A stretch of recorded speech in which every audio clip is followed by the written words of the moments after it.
right. This place is dangerous. Take my hand.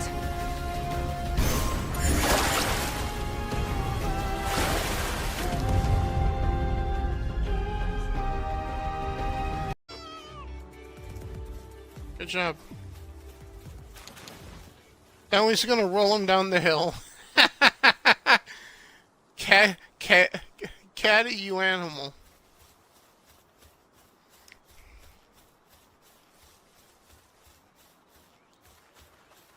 Now what? Let's see what this sign says. Valentine Emerald Ranch is further this way, I guess.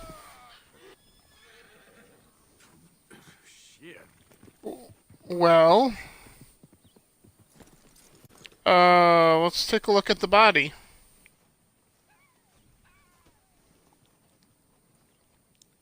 Well, he's dead.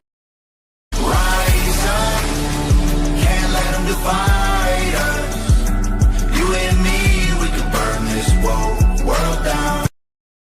Hello everybody, Drew here for Drew Dat Underground, courtesy of Drew Dat Games, as that's the logo I'm using for my off-screen shit.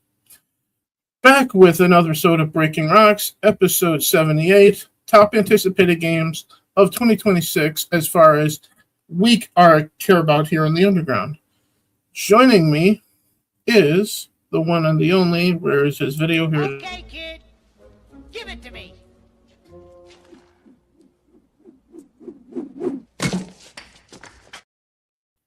Desert Nord. Hey, bro. Hey there. And we do have a special guest for the first time in years on the channel. Right, bro? Yep, it's been a while. Courtesy of Desert Nord, as he met him first, and I'm growing fond of the guy too. Joining us is this gentleman.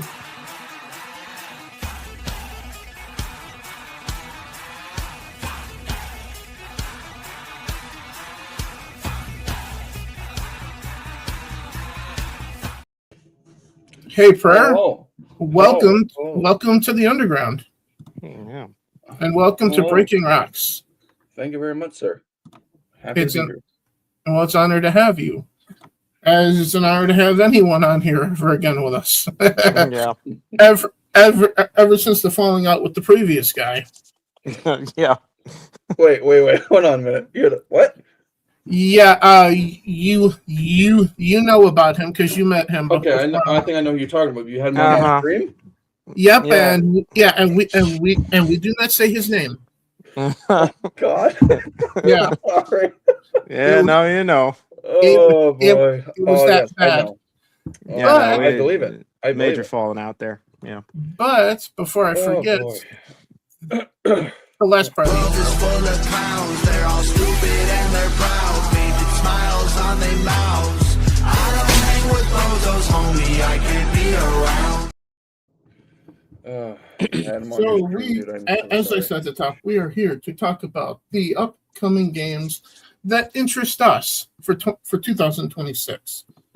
Now, on a previous episode of Breaking Rocks, I said that at the end of the year, we were just going to be doing not so much just the games that came out this year, whatever we finally got to play in 2026, and give awards and acknowledge those, along with all the new shit. So, with that said, Nord, did you write a list down at all?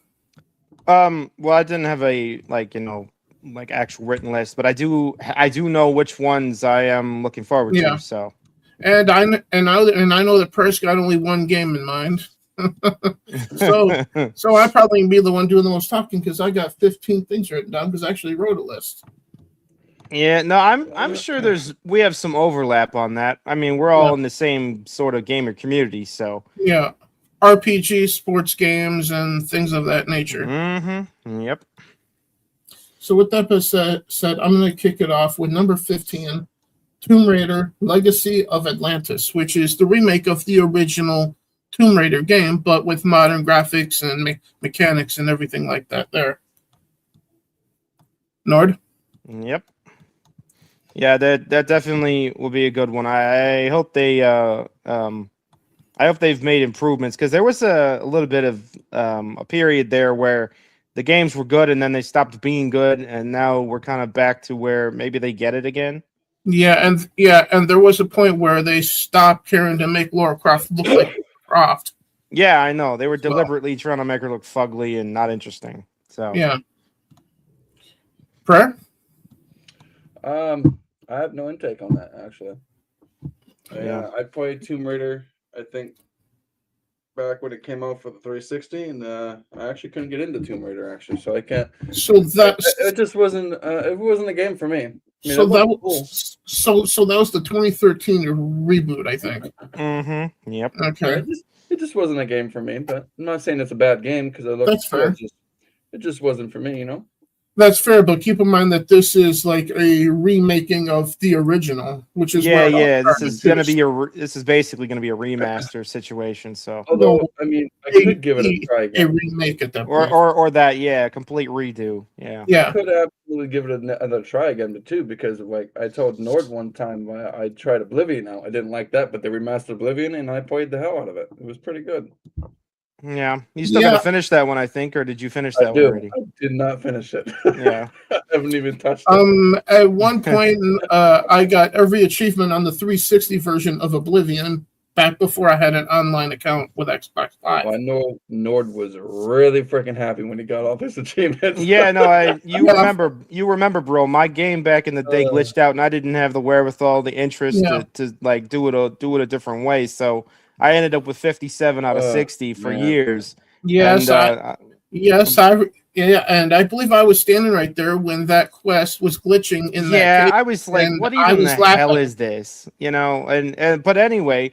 So the remaster version, I did get 60 out of 60, and I was like, "Good, I'm done. I'm done with this forever." So okay, I still got to get through the remake on both. And by the way, man, when I first played it back in the 360 days, I felt like the ending was the best part.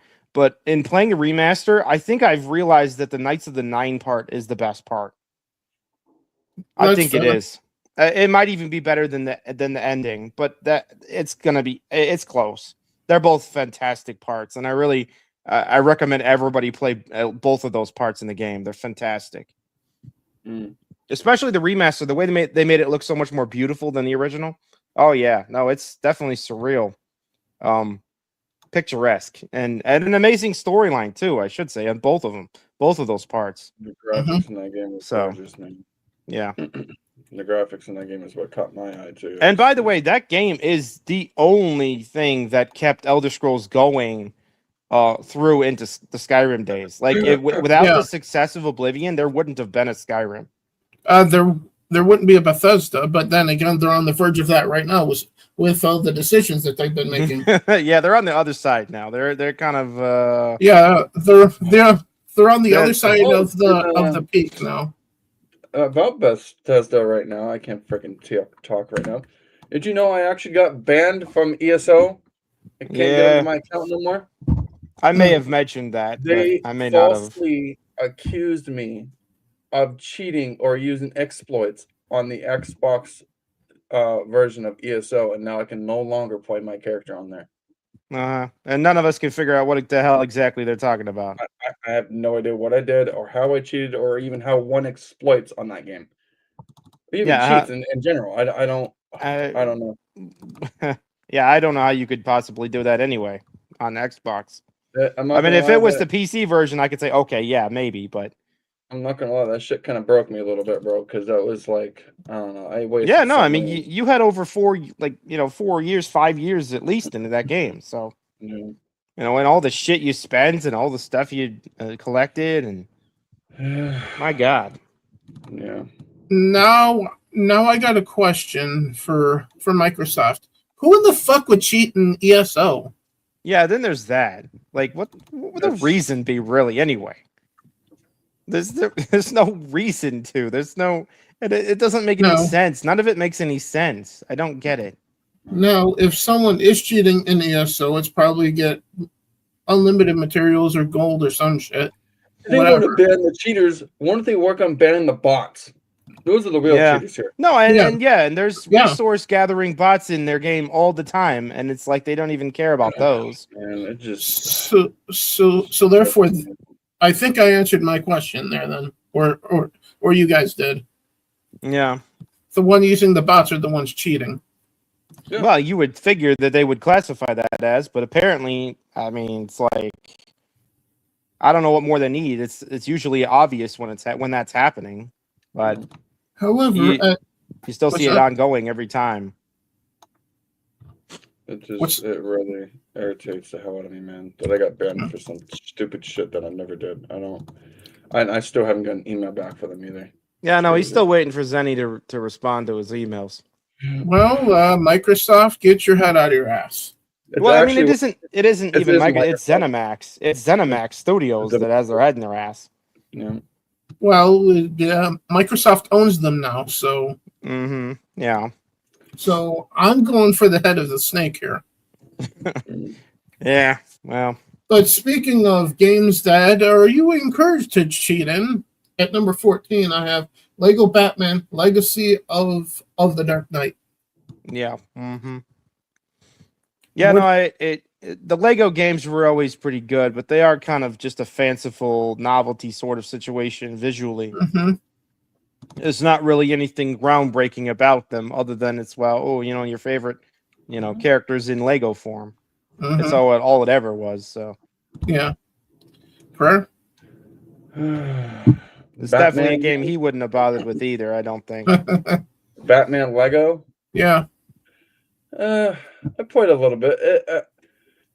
I did play a little bit of Legos back in the day. I played Indiana Jones. I played the Jurassic World game. The Star Wars games? No. I you're gonna hate me for this, but I actually cannot stand Star Wars. I will. Brother, what's that? What's that, brother? I can't do Star Wars, man. I'm sorry. That's fair. No, I mean, we've grown to hate it thanks to what they've done to it. Yeah, because of Disney. Yeah. No, for us, Disney Star Wars has turned into. Well, it's not my concern.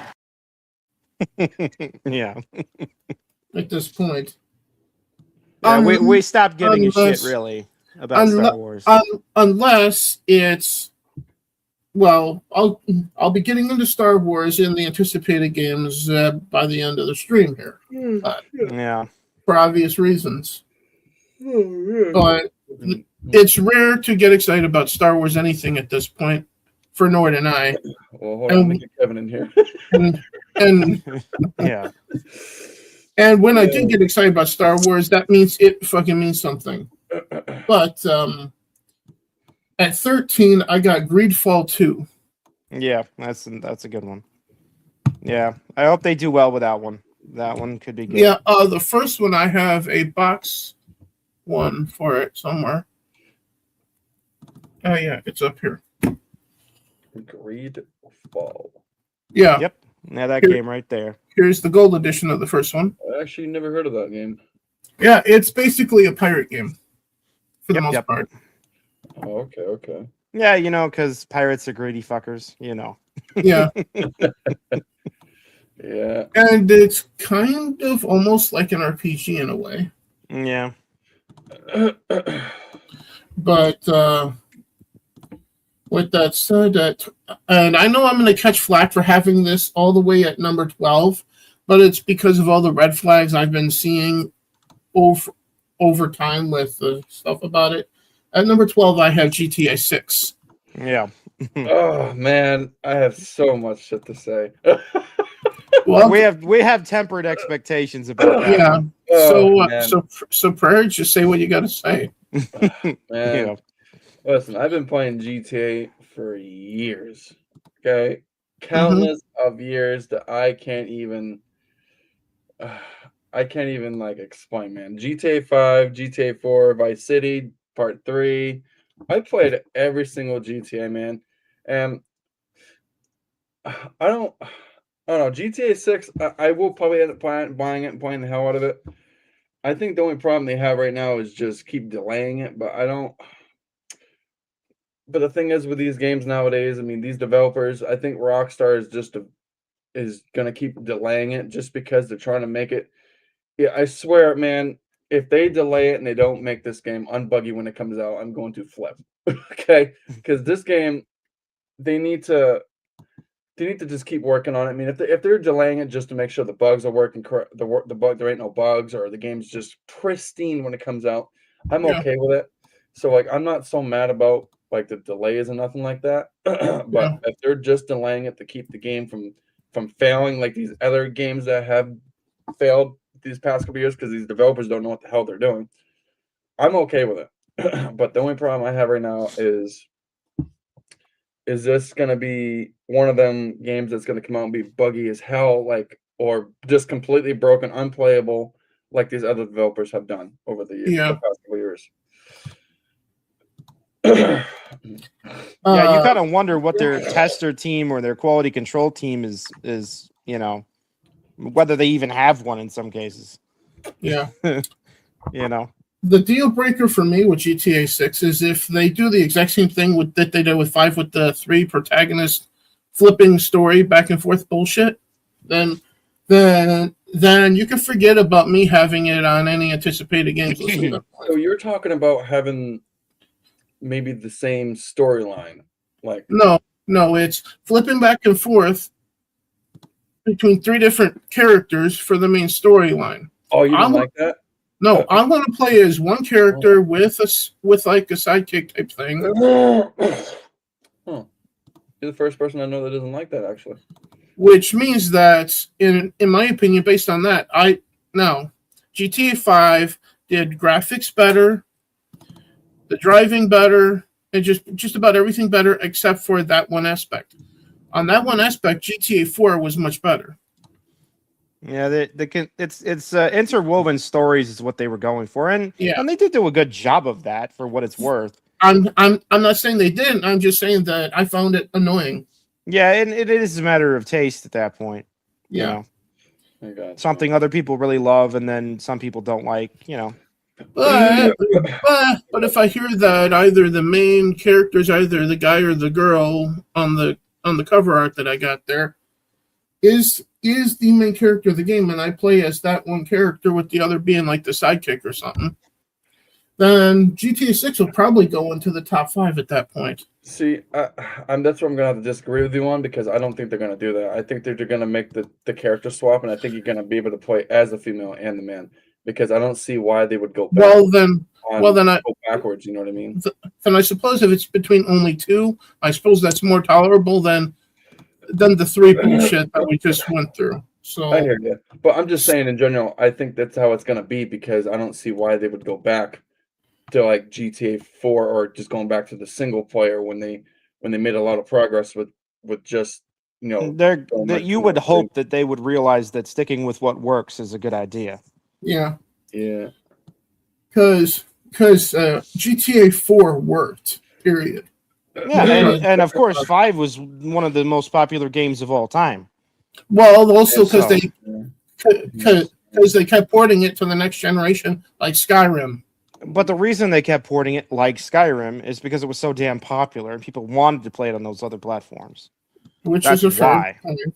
But as it is, they're just going to have to be content with being number 12 here, as far as I'm concerned. I mean, and there probably was more. I don't even know which one has more content, like, published by the actual gamer community, but it's got to be pretty close between the two of them. I mean, there is got to be billions of hours of gamers posted clips from those games. I mean, it's insane how much content came out of those 2 games.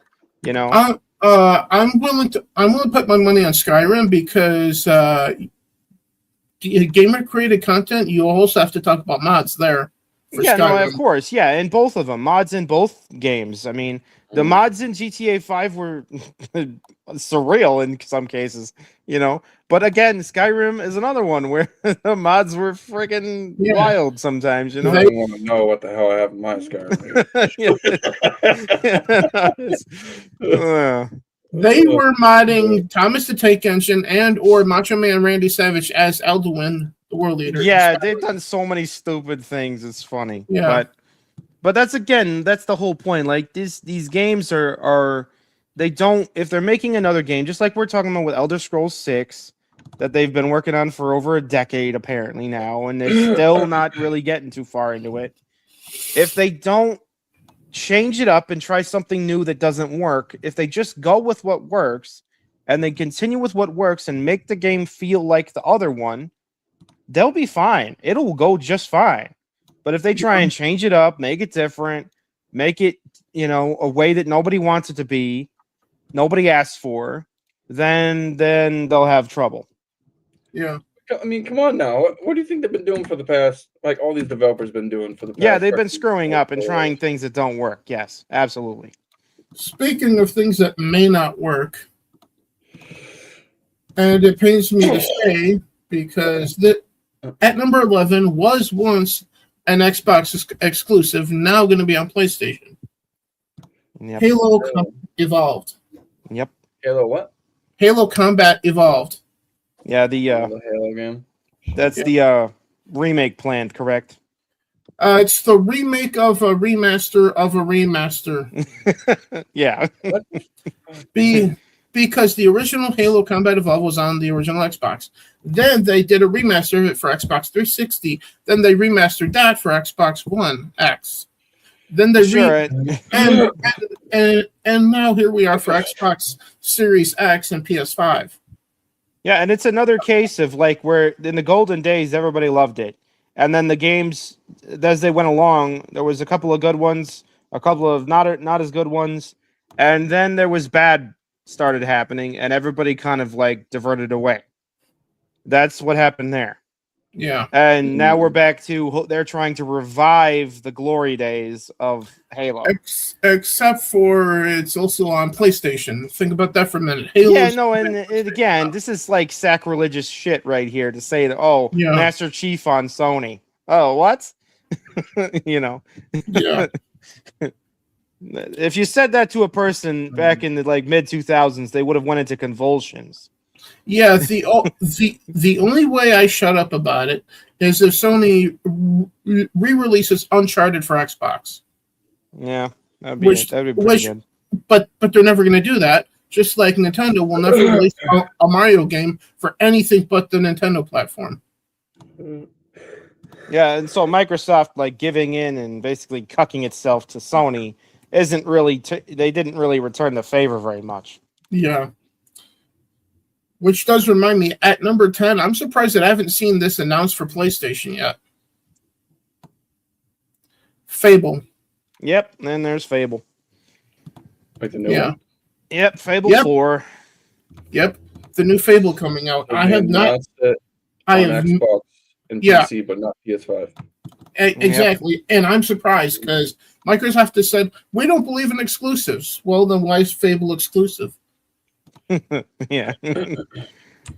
Not that one. Not that one. We're keeping that one. Did Sony PlayStation go, you know what? After looking at it, you know what? You keep that one. Yeah, well, that's fine by me. I didn't even like Sony that much, but Yeah. I don't either. I could care less about Sony. Well, I got a PS5 right here, so it matters a little to me. But not when it comes to once exclusives from the Xbox, which is over there off screen, going to this piece of plastic. Yeah. I will say I don't care about Sony like much for online, but the solo player games on there are good. I will not lie about that. I do like those games because God of War on that game on the PS5 was fucking beautiful. Yes. Beautiful. I played that on the PS4 because I didn't have the PS5 yet at that point. Yeah. That game was definitely a hit. There was no mess about that. And and there's Stellar Blade, which a clip from that was in the intro. Yep. Yep. Stellar Blade was a pretty game. Stellar Blade. Yeah. Yep. But you got to play that more than I. Oh yeah, I was playing in a stream on YouTube because they were letting me. I think I've played that before. Stellar Blade. Mm-hmm. But while he's looking that up, Nord, anything you want to say about Fable other than the males walking like females that we saw? Yeah, no, they do. There's obviously things in the views that they've shown that they do need to fix. Yeah. But what they went over in the preview, I liked what I was seeing. I liked what I was hearing because it does seem like that development team knows Fable for real and are fans of it for real instead of fakers and posers and bullshitters like you see in these other development teams. Which is why, if they hadn't shown us that, I wouldn't have had Fable anywhere near a top. Yeah, no, I mean, if I hadn't seen that preview, I probably would have went, yeah, don't trust it. But because I saw the preview and saw what they were really doing there, it's sitting at 10 for me. So I feel the connection that they're making with the other games, and I really appreciate it. Same here. Fable right now, probably for all games for me ranking, it's got to be in the top 5 for me. That's fair. Yeah, and the difference that me and you, bro, have with Prayer here is that we liked 1 and 2 more than 3, whereas he liked 3 more than 2 or 1. 3. Yeah, I did like 3. 3 was good. I played the shit out of 3, man. I don't know what it is, but 3 was actually really good for me. Yeah, and me and you, the part where we throw our heads back and laugh. Ready? Ready! we played the shit out of all 3 of the games. Yeah, and, we did. And the critiques we had of 3 were kind of like because it was so different, and that's part of the shock for us was that it was so different than 2 and 1. Yeah, but we appreciated that they kept it at least in the same realm, same type of style and everything. And man, I miss Lionhead Studios, man. I'm sad that they're gone. I really am. Yeah, but I do not miss Peter Malahoo though. Yeah, minus that, but yeah. Yeah. Peter who? He was the head of Lionhead Studio.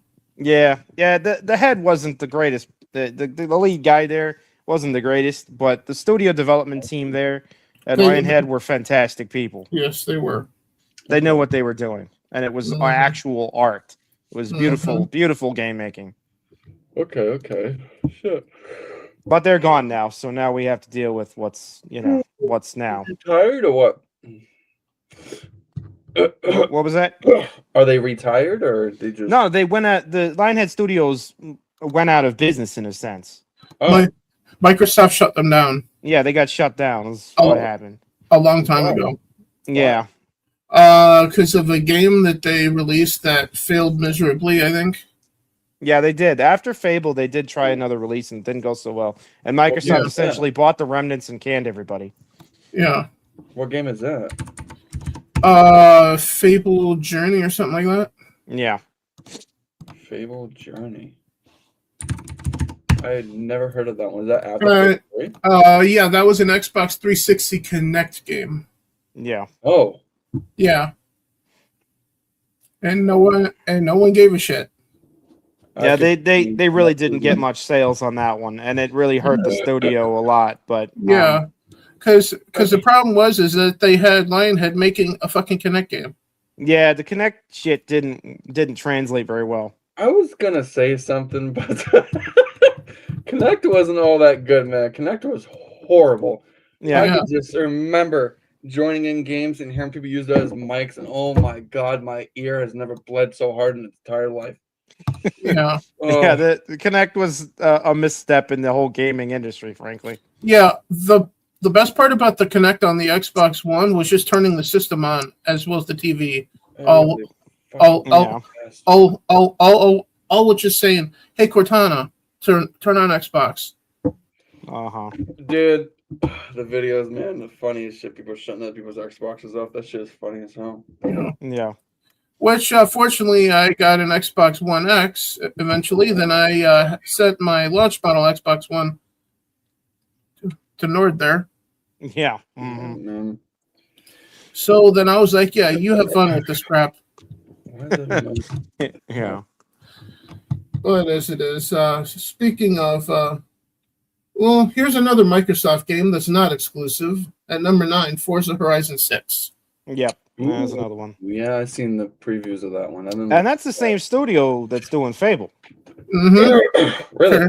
Turn 10, yeah. Yeah, that was the thing I was going to say about the Fable 4 production is that it's the same team that did Forza Horizon. So, okay. So they're going to use the same type of graphic skill on that. So it should be pretty beautiful, I figure. Yeah, so they're back to back on my anticipated games list. Yeah. Okay. After that, here's a shocker that even for me. At number 8, Marvel 1943: Rise of Hydra. Yeah. Actually, can we actually go back on the Forza Horizon one for a minute? Yeah. I played the shit out of those games, man. To this day, part 1 is still my favorite one, bro. And I only say part 1 is my favorite because there wasn't a bunch of tuning. You just, the racing, I don't know. Everything about part 1 was just beautiful. It was. Part 2, I didn't really play, couldn't get into it. I feel like they kind of they changed a lot around on part 2, like the mechanics and stuff like that. I didn't play part 2. I played part 3 here and there. 4 was really good, and 5 now that they have is actually pretty good too. But part 1, man, part 1 cut the cake, man. Everybody played the shit out of part 1. But I feel like after part 1, it just kind of went downhill a little bit. I would like to see them do something new with part 6, man. Because they change the maps every time and whatnot, but I would like to see them do something like different than come out with the same like Hot Wheels maps and the Lego stuff like that. I want to see something new. But Forza for me has always been a good series. Besides part 2, but 1 is definitely my favorite. 3, 4, and 5 were pretty good. 2, I think, kind of went sideways, but I think that's what I'd say about that. 4 is probably my favorite. Yeah, because I streamed playing 5 on Twitch and then later uploaded what happened on YouTube. On launch day, I ran into a glitch where I got stuck in a soccer stadium stands trying to go into the damn stadium with the car. Yeah. And the clip is on the main channel of Drew Dat Games for everyone to go watch if you want. Yeah, no, he got his car jammed under the bleachers there, and he couldn't get out. Yeah. I laugh, bro, but I got some stupid shit in that game too. It's fun. Yeah. So because of that, I don't like 5, but 4 is just fine for me. But yeah. But anyway, back to number 8. Marvel's 1943 Rise of Hydra, which is developed and led by Amy Hennig, bro. Yeah. Mm-hmm. Yeah, and of course this is a Captain America centric story here. Yeah. Dealing with his early days and all that. And also we got Black Panther in it, you know. Yeah, of course, yeah. And for those that are going to watch this after the fact on YouTube here, for those that don't know who Amy Hennig is, she was the lead for the early Uncharted games at Naughty Dog.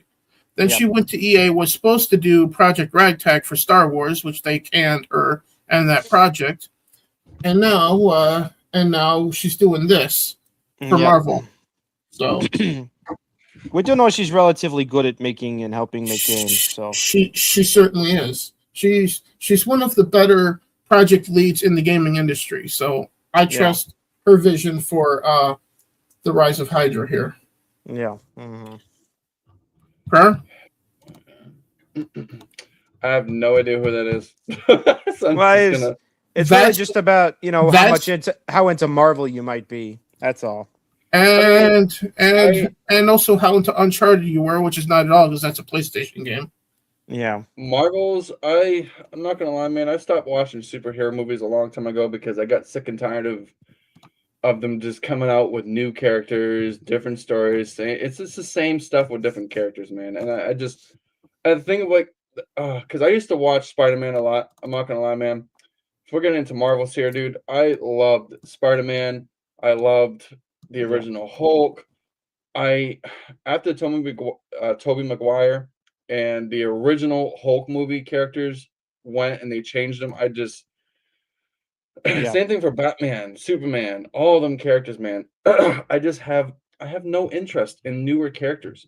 I liked the old characters. That was for me, that was where Marvel was good for me. But when they keep switching the freaking characters over and over and over again, man, it's just I can't do it, man. It's too much for me. I think I can speak for the rest of the audience of Marvel fans to say, well, we loved it, and the only thing good since Endgame has been Spider-Man movies, and that's about it. I mean, Pretty much, even yeah. I mean, for me, even that, man, the only reason why I watched what was it? I think it was Homecoming. I want to say it was Homecoming where all three Spider-Man showed up, I think. And the only reason why There was probably no way. It was probably No Way Home. I figured. Maybe No. that one. Yeah. Maybe that one. Maybe it was that one. Yeah. The only reason why I watched that one is truly because Tobey Maguire showed up in it, and they had Tobey Maguire. If Tobey Maguire was not in that, Mhm. I wouldn't. Have Yeah, watched it was a really like a nostalgia bait for people. Obviously. It was I'm not- essentially a multiverse type Spider-Man I'm- movie. I'm not saying I hate the other guy, the newest guy that plays the Spider-Man. But Yeah. I just don't. Tom Holland. Yeah. Yeah, him, Yeah. Tom Holland. I just don't think he's a good Spider-Man. I'm sorry. The outfit, I his agree. character is. If I'm being honest, man, I'm gonna say it's dog shit. Our favorite Like, was it's the not Sam shit. Raimi Spider-Man, and it always will be our favorite. Yeah, Tobey Maguire is absolutely my favorite Spider-Man. I didn't mind the second guy though. I didn't mind him. He was all right, but nobody plays Spider-Man better than Tobey Maguire. Yeah, and the my- second was Andrew Garfield's the other one. Yeah. Yeah, Yeah. Andrew Garfield. He played it okay. It wasn't bad, but again, Tobey Maguire is the best for me. That's Yeah. just my opinion. Mm-hmm. But yeah. Well, yeah, like I'd say, I'd harken back to the fact that me and Bro here went to see Spider-Man 2 in the summer of 2004, and of course Yeah. that was a memorable moment in our lives. Yeah. We'll never forget.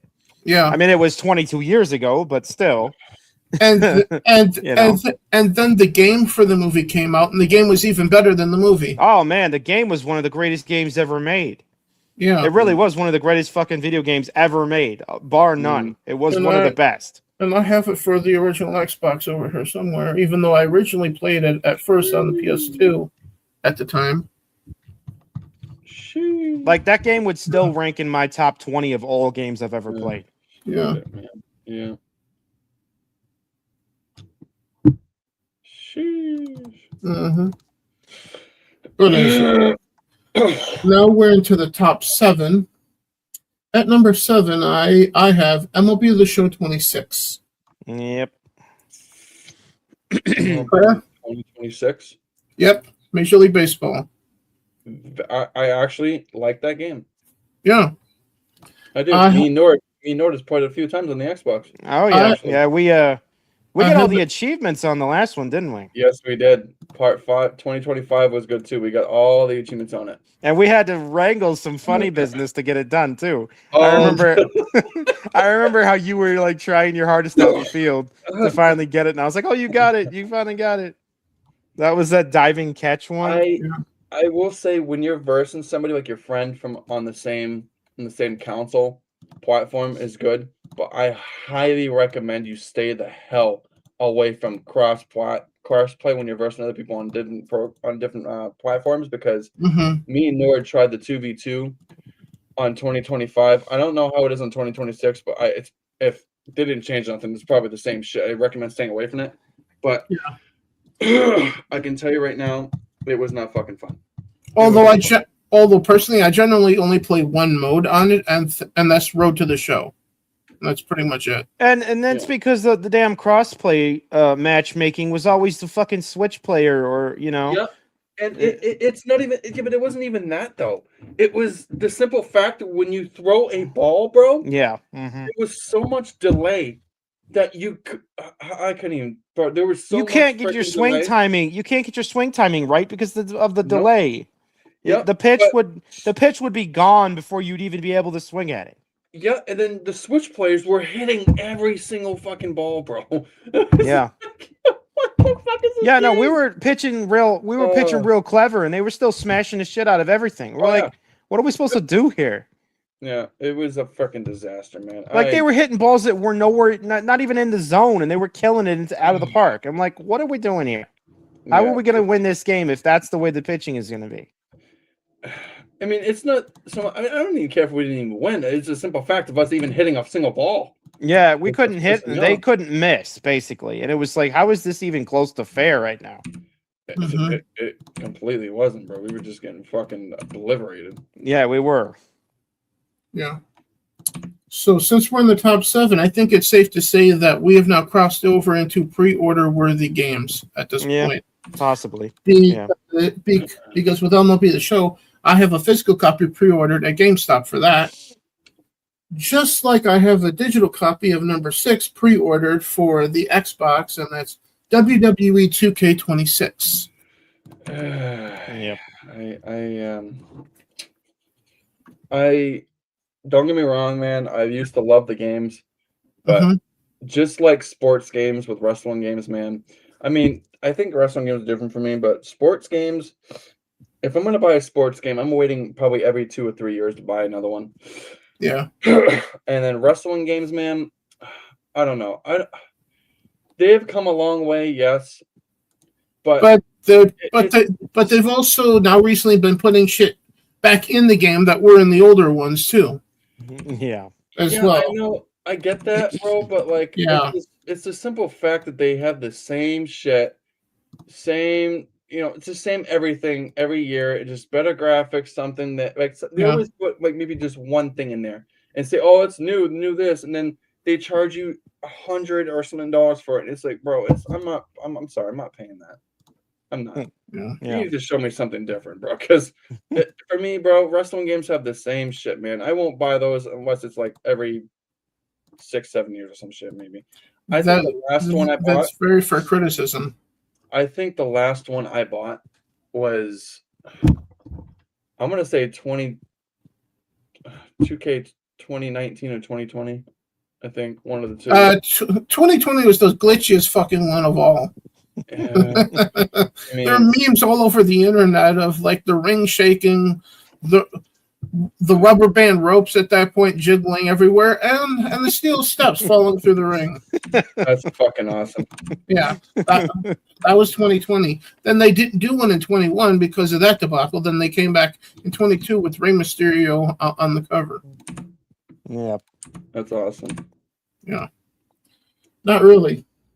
That was being sarcastic. Yeah. Man. However, something that could be awesome. At number 5, we have an open world RPG called Crimson Desert. Yep. I've never heard of that one either. Yeah.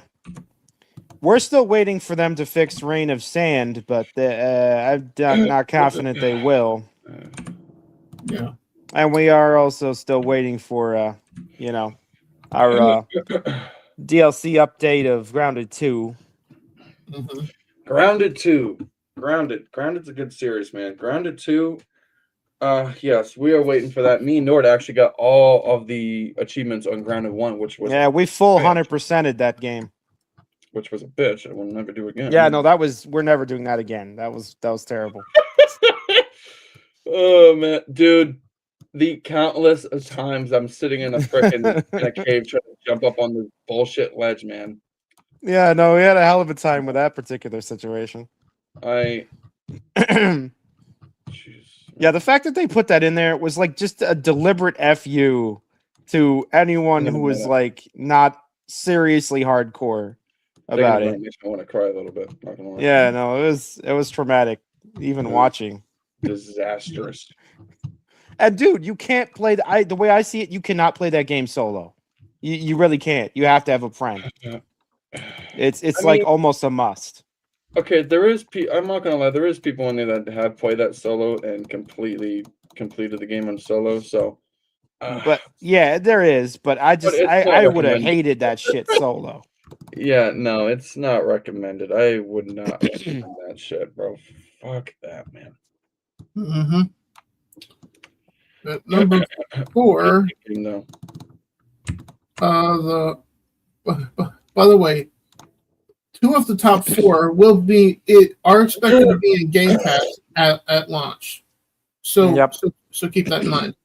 But at number 4, I believe this is also coming to PlayStation. Gears of War E-Day.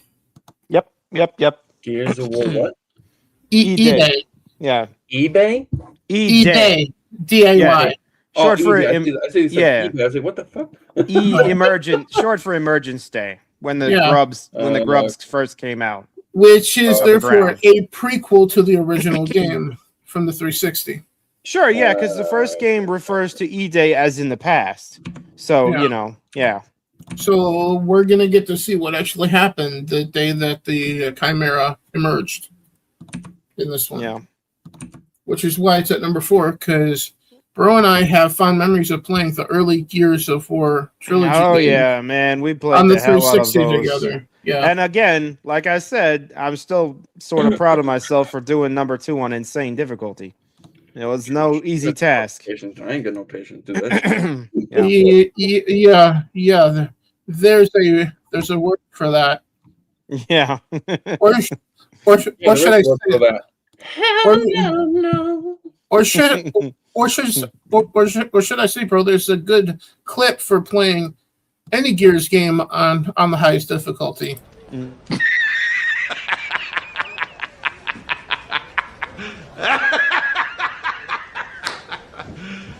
You serious? Yeah, it's a life-changing, brutal. I don't know. It's like blindfolding yourself and putting yourself in Battlefield 6 multiplayer. Or what about blindfolding yourself and playing a Dark Souls game? Yeah, or that. I mean, it's no easy I did situation. not like Dark Souls. I could not play that game. And Dark Souls is merciless. It's just brutal. It's like, do you want to play a game where you start out feeling happy and want to kill yourself in about 35 minutes from now? Yeah. That's Dark Souls for you. Oh, shit. That's fucking bad. Yep. Yeah. You might think you're a good gamer, but you're not a good gamer until you play Dark Souls and realize that no, you're actually a mediocre one like the rest of us. We're all still better than the journalist that tried to do the tutorial of Cuphead. Yeah, well, Cuphead was a whole nother freaking problem. My God. Cuphead was really hard at times, dude. Yeah, and that journalist couldn't even get through the tutorial. Well, yeah, the journalists aren't even real gamers. They're just being paid to fake it. But then someone posted on YouTube their 6-year-old kid getting through the tutorial. Yeah, no, the fact that person couldn't get through the tutorial as a journalist is that's just the person who doesn't belong in their profession. At that point, I would want to say to that fake journalist, do us all a favor, take 2 weeks off, then quit. Yeah, no, they should literally be fired if they couldn't get through a Cuphead tutorial. Yeah. But yeah, at number 4 is Gears of War Emergence Day. At number 3 is the console release of a game that you and I have been wanting, the 3rd installment, just like the entire internet has been, bro, for 20 years at this point. Yeah. At number 3 is Half-Life 2 console version. Yeah. For Xbox and PlayStation. Yeah, and the disappointing part about Half-Life is that it still remains to this day an open-ended storyline. Mm-hmm. And everyone's like, you gonna produce some more, please? Yes, please. Yeah. I fucking love it, dude. Do we get to find out what the hell happens? Or are we just gonna sit here for the rest of our lives going, okay, never mind. I give up. Yeah, so that would piss me off, dude. Oh man, that would piss me off. Yeah, so from my point of view, number 3 and up are absolutely play on launch day games. No questions asked. Yeah. Half-Life 2 is definitely one of them. It's one of them. Anything you want to add about Half-Life 2, Per? I've never played it. Well, it was on PC at first, so and I thought you were part of the master race. No comment Yes. from me. No comment from me. Yeah. Okay. I remember it fondly. I remember Half-Life fondly, and yeah. Its first appearance on console was in the orange box. On the 360. Yep. But Along with it's Portal, getting of its course. own, the first Portal. And Team Fortress. Team And Fortress Team was Fortress. absolutely a legendary, memeable, hilarious game. And frankly, that arena style stuff was like the best of the best. And there's also where microtransactions came in. Yeah. For the first time in gaming was Team Fortress. Yeah. But I'll wait till Per comes back to hear what number 2 is, because it's pictured in the thumbnail, as is number 1. Yep. And number 1 and 2, I know, will not surprise you at all. Yeah, no, and so while we wait, the thing I was going to say about it is that Half-Life 2 had a really compelling storyline and a really sort of unguided journey in a way through the storyline, through the land that you're traveling through. And it wasn't an open world game, mind you, but it was a game where it felt almost that way. It really almost felt that way. But I hope that they keep a lot of the same aspects. I hope that, after as many years, obviously they're not going to recapture magic. Maybe they will, but I doubt it. The same type of gameplay isn't going to really be possible.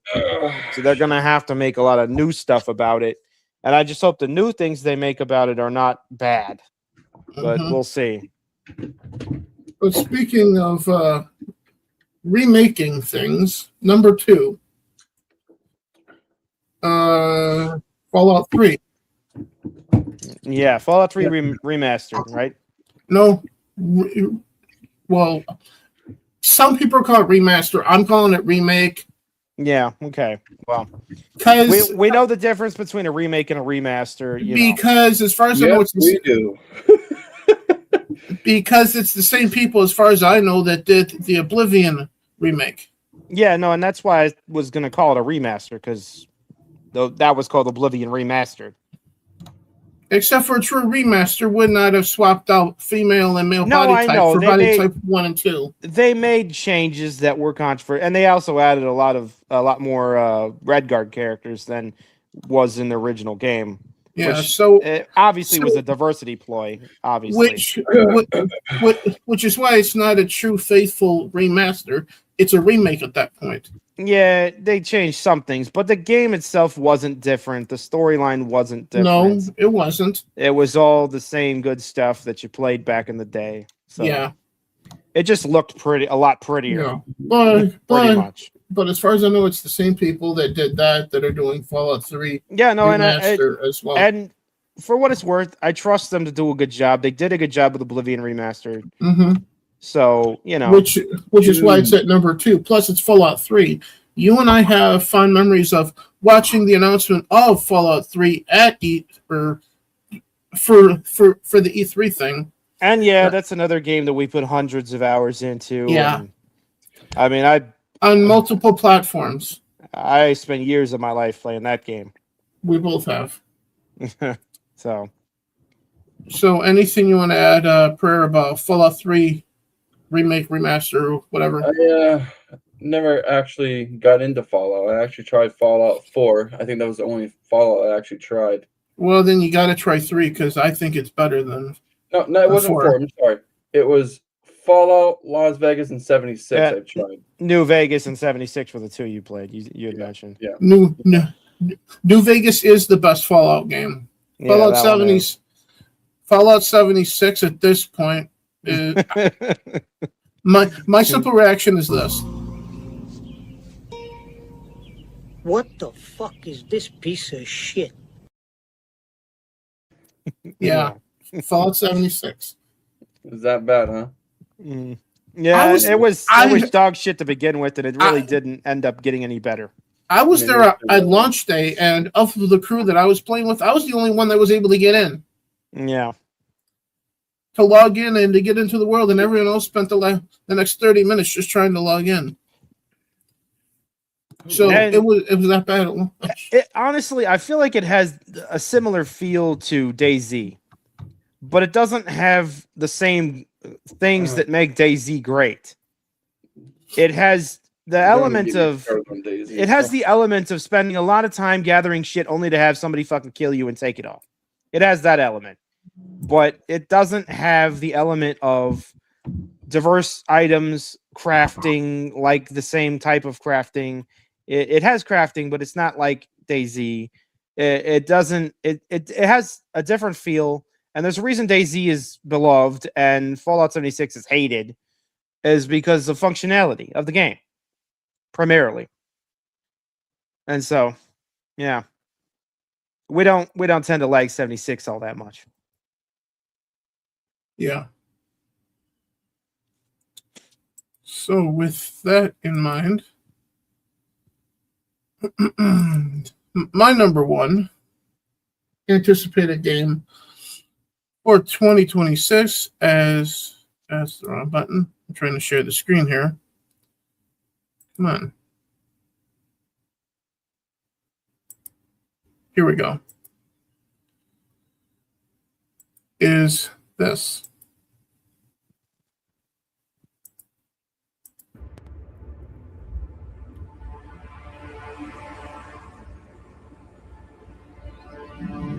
Peace is a lie. That is what the Sith believe. They promised power. Now they wield it. We face the greatest Sith in generations. They must be stopped.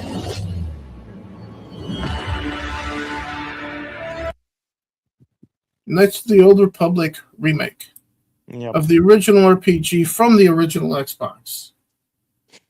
Yep. Prayer?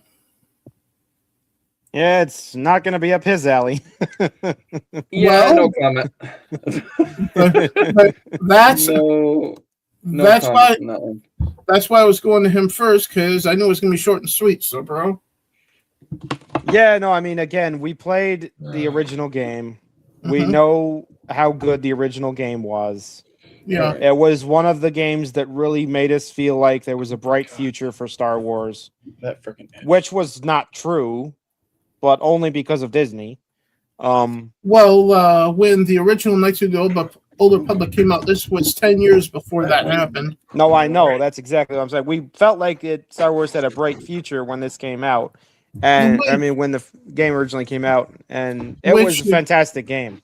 Yeah, and it was a good time frame for Star Wars, because you also had things like the Battlefront 2 series. Oh yeah, the original Battlefront series was fantastic. Yeah, from Pandemic Studios, not to get confused with EA and DICE's attempt at that.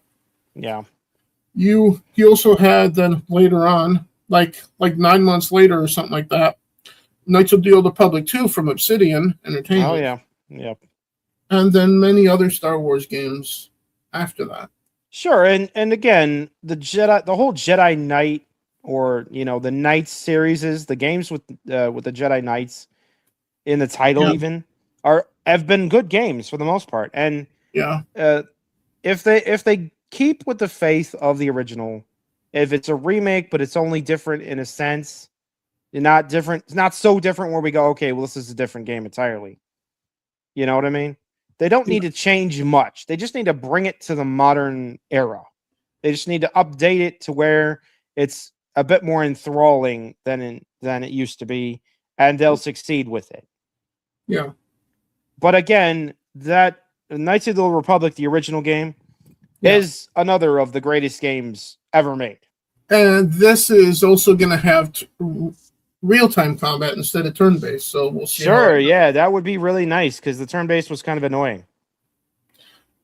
To a point, but turn-based combat is also traditional, like D&D RPG. Yep, yeah, it harkens back, and that's kind of why they left that in there. But but as long as they have an option to do real-time or turn-based, that would be really cool. I'm sure that Star Wars fans will realize that having it be like a Pokemon battle doesn't really make a whole lot of sense for Star Wars, though. Do you think there's a delete button for Fortnite?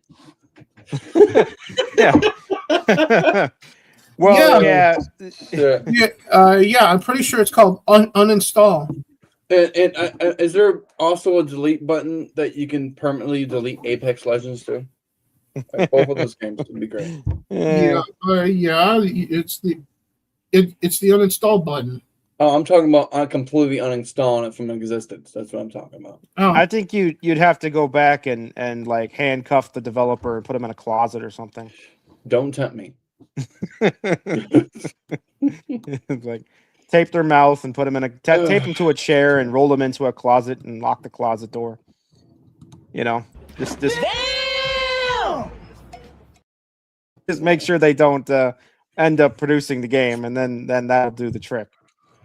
Yeah. Because you know that the people who love those games are going to cling to their copy with, you know, like it's their Bible or something. yeah. They'd never relinquish their copy, you know. Mm-hmm. Unless you were able to change the past, like some kind of Back to the Future style thing or something. I actually got a you know. question for Drew here. Yeah, what's up? What's your intake on Tarkov? Escape from Tarkov. I'm not familiar with it. Outside of watching your shit on it, I have never played it. Because up until I was made aware of your channel, I had never even heard of it. Yep. Yeah.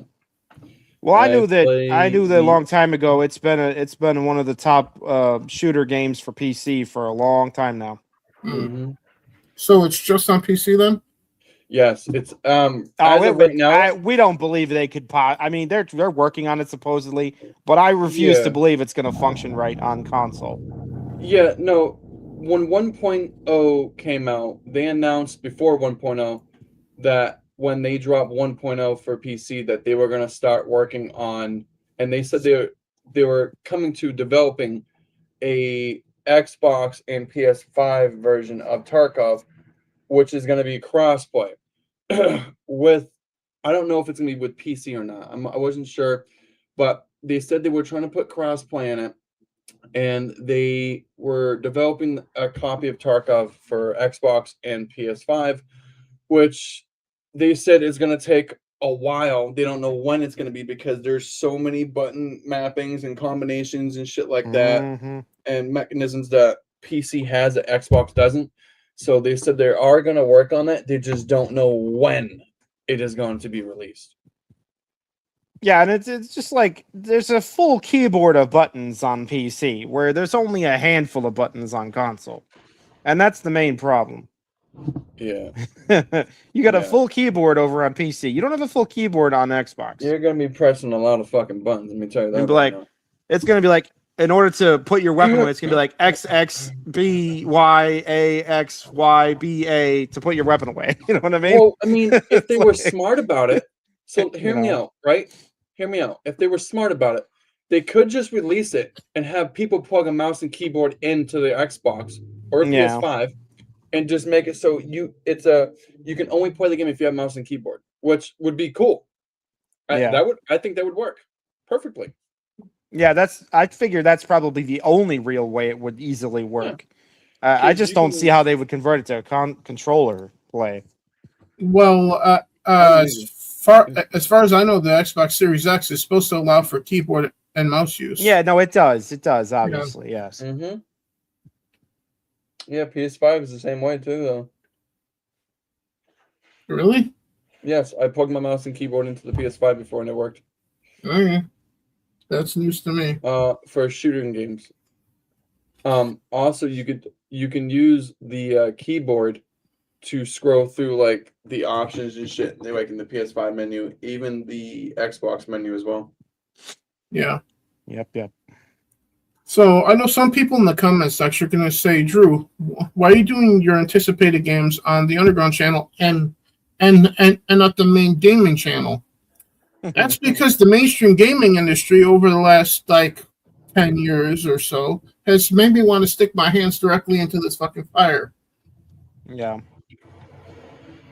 Yeah, no, they wouldn't let games just be games. They wanted to make games into, something that they'll never be.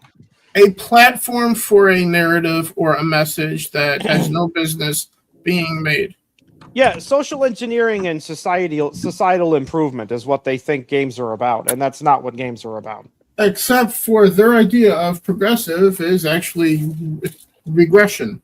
Well, yeah, of course, and again, they think that they're changing the world with their games, and that's not about that. It's not about that.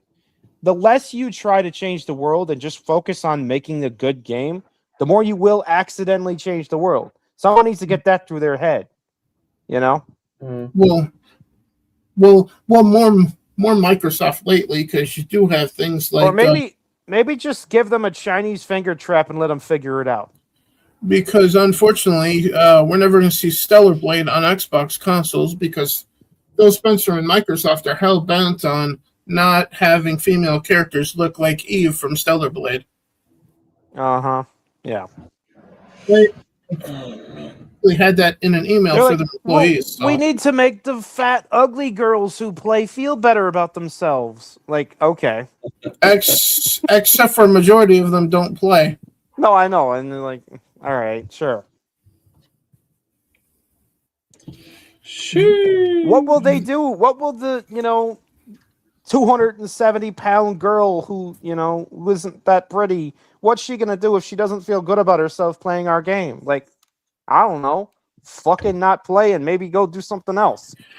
Except for I am casually friends with a number of female streamers whom feel the same way I do about all of this shit, and they want to see good-looking female characters too. Because first of all, the ones that I know are actually good-looking.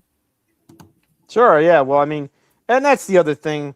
There's also that overlap of chicks that are legitimately attractive, trying to pretend they're gamers. Yeah, there's that. Then there's that. That's a different problem. Yeah, the female gamers that I know are actually legitimate female gamers like Mara Jade, Wicked Virtue, and Hella Brutiful. Yeah, there are some legitimate ones that aren't in the category of mongoloid, but the ones that are just like overtly trying to like sell their OnlyFans or whatever via the gaming community. Yeah, those ones are the ones I was referring to. The ethos, so to speak. Like Aramoth or whatever her other name was. Yeah, Amaranth. Yeah, her for instance. Yeah. And I'm pretty sure. And I kind of wonder if Prayer has any clue what the hell we're talking about right now. Maybe not. Streamers. What's that?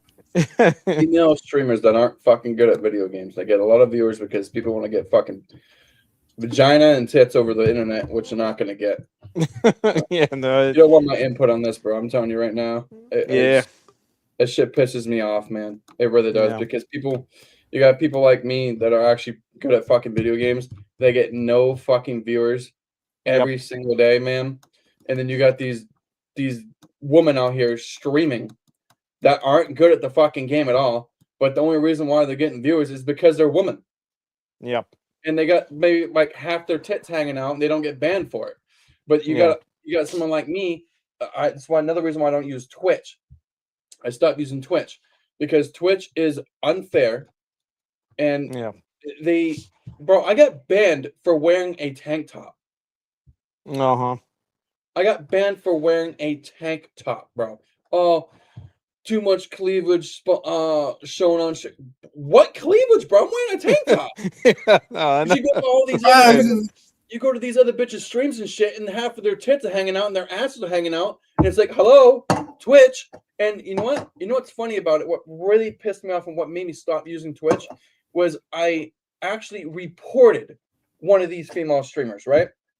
I reported one of them because I'm not kidding, bro. Like the part before their nipple, what was it? The areola? Areola. Yeah. Mm-hmm. That part was hanging pretty much out of her titty.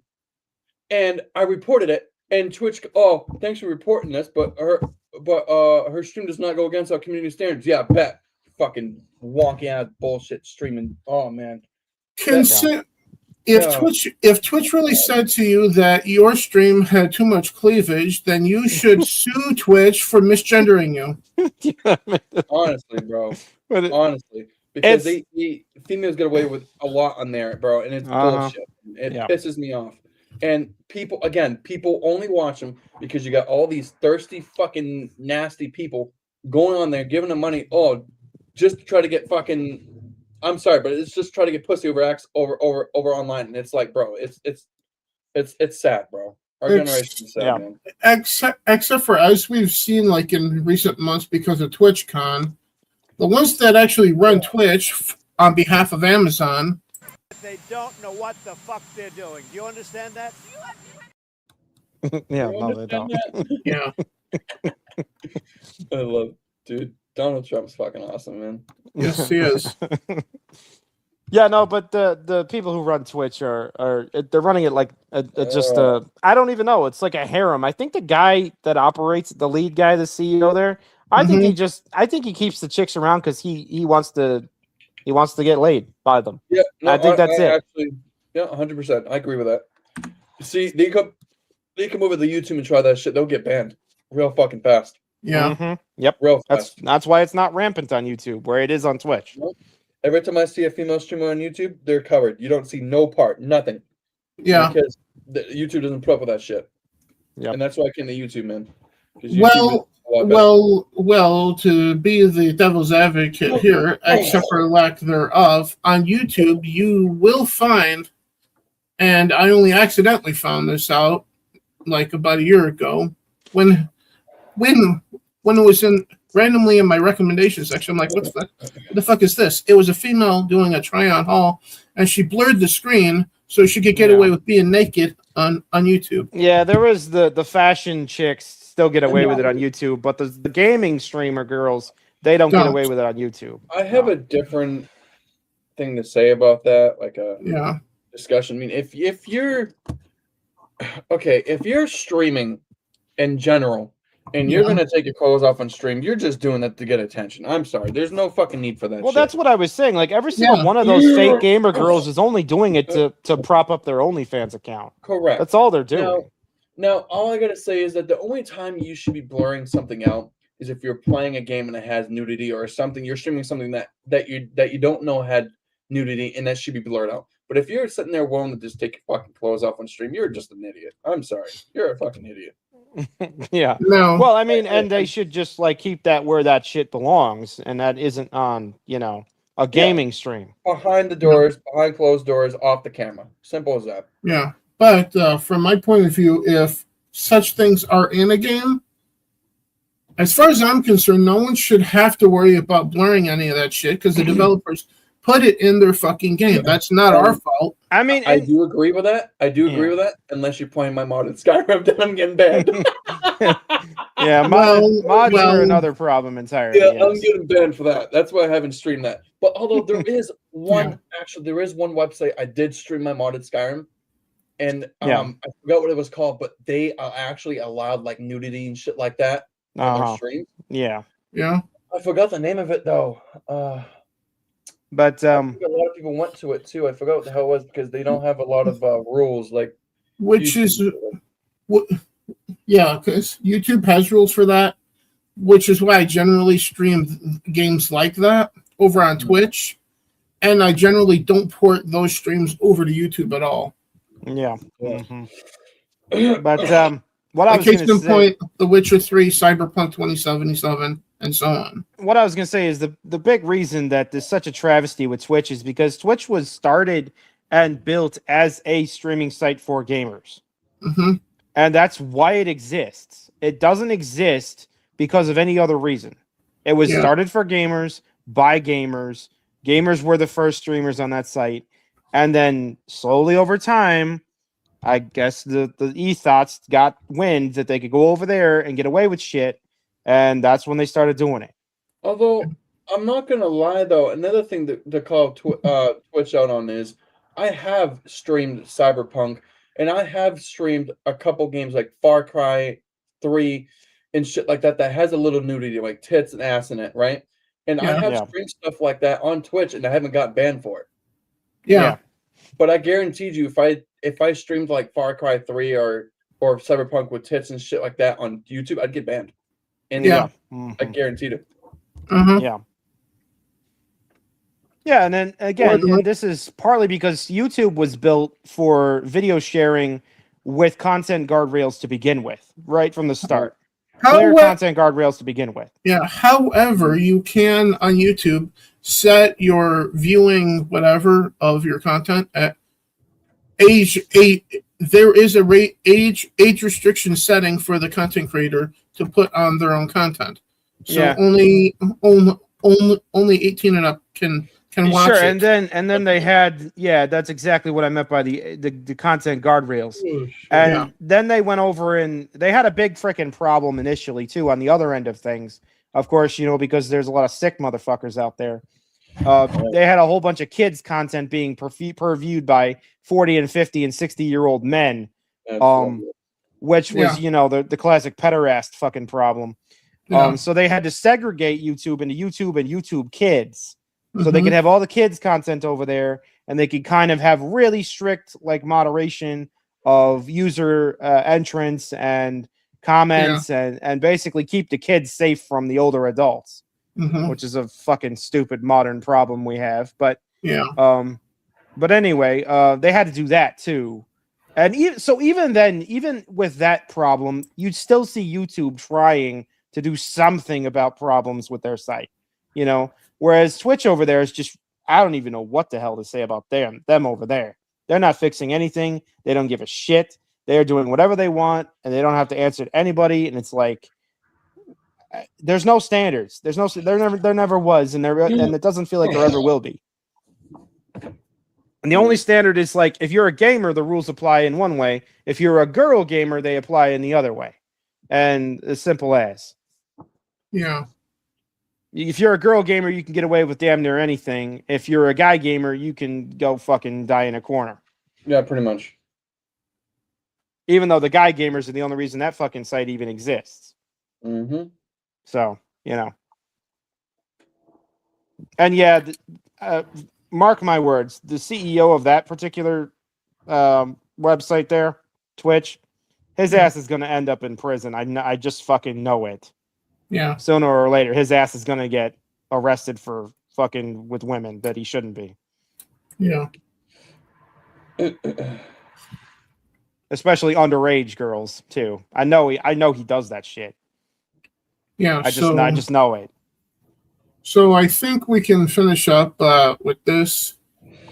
We did the stuff that we know is coming in 2026. There's also games that we know that won't be out this year, but will be out in the future. Right? Yeah. At some points. Hopefully before we die. And I'm looking at you, Bethesda and Elder Scrolls 6. Yeah. Sometime before we die with Elder Scrolls 6, please. Yeah. I have some words to say to Bethesda right now, but I'm gonna keep it nice. This is the underground. You can say whatever the fuck you want. I don't care. Yeah, well, what I want to say will get you banned, so I'm not doing it. Yeah. Well, they really need to get their shit together. Well, first of all, I've said things on this channel, and I haven't been canceled yet, so. Yeah. Well, I have a thing called a no filter, and I'm going to keep my comments to myself. So you found your filter that you didn't have. Yeah, it's okay. We know that the internal rage is real with that particular studio right now. Yeah, well, for all three of us, I think at this point, because they can release Skyrim 45 fucking times, all the Xboxes, all the PC ports, all the PlayStation ports, the Nintendo Switch ports, on Alexas, on smart fridges. Yeah, they can even put it in elevators and at gas stations, but they can't seem to get on to fucking Elder Scrolls 6 finally. I would like to say this though. Another thing too is I like what they did with Unreal Engine 5 on Oblivion. Yeah. And I know they remastered Skyrim a lot of fucking times, bro, but they need to do it again with Unreal Engine 5. I'm sorry. That's probably the only one I would tolerate at this point of a reason to do Skyrim again, yeah. A remake of Skyrim Unreal Engine 5, bro. Oh my Nord, could you imagine what my game would look like with the mods, dude? Well, sure, it would just look like real life at that point. Oh my god. I would say if we're going down this path, and since they already fucked up Fallout 4 for everybody, you might as well fuck it up further and redo Fallout 4 in Unreal Engine 5 then. And Fallout New Vegas, which is what we've been asking for. A modern version of Fallout New Vegas, which is the best Fallout Vegas game. Remastered would get my attention also, yeah. Yeah. But other than that, there's also another Star Wars Knights of the Old Republic game due to come out in the next X number of years. What the hell was the name of it? Because we saw the announcement for that, bro. Now, one of the games from back in the day I really wish they would get around to is I really wish they would get around to remaking Need for Speed Underground 2, or at least Underground, just the Underground series. Here it is. That would be really great because it was a beautiful game back in the day. Star Wars Fate of the Old Republic, which is a new game in the series. Yep. Mm-hmm. That was announced a month ago. Yep. So yeah, so expect that to see number one on my anticipated games list at some point in the next 4 to 5 years. Yeah, it's going to be a while before they get around to getting done with that one. Yeah, because they just announced it. Yeah, like in January. Mm-hmm. Or December something. I know you haven't mentioned it probably, but what do you feel about Borderlands 4? I don't think I have it. Well, wouldn't that be in the? I have 3, so Yeah, I've not played it. I believe that would be in the already released category, wouldn't it? Yes, it would be. Yeah, and so like my opinion on that one is that it obviously is okay. There's a lot of good things about it, but I was slightly disappointed myself because again, they seem to have gone in the same type of direction. They're like kind of behind the rest of the industry in this way. Like their storyline changes are, with number 3, they were kind of unwelcome, honestly, and number 4 kind of does the same thing, and so the same critique I would have of 3 is what I would have of 4, and that's a shame because you should see the comments on PC about it, man. Yeah, people are not happy. Yeah, and I can tell you why right now. For Steam, and you look at why people are not happy about it is because it's not. What's that word I'm looking for? It for graphic wise for PC, it's not like it doesn't matter what you have. What you have in your computer, it works like shit. So so it was underwhelming. No. They didn't fucking set the graphics to a like optimize it. Yes, thank you. That word. They didn't. Yeah, it's not optimized for. It's poor optimized right now. Yeah. And actually, that was something I really wanted to talk to you guys about earlier when we were mentioning the games and shit. Yeah. When I was talking about like GTA 6 and all this other shit. Yeah. These games, and this is probably one of the biggest things actually for these developers nowadays, is piss poor optimized fucking games, man. I cannot tell you how many fucking games are on PC that are unoptimized. Xbox and PS5 players don't really have to worry about that much because they don't have like graphics cards and CPUs like PC does. But again, there is some games that should not be released for Xbox and PS5 because they should be on PC because they're just too high powered. Anyways, no. But no, I'm talking about all these piss poor fucking unoptimized games nowadays, man, that come out with these developers. Yep. This is what is actually, I think, kind of pisses people off more than anything. Like, why the fuck are we releasing games that aren't fucking optimized? It's the same as if you were. Yeah, it's the same as if you were like taking the Wayback Machine to play an older game.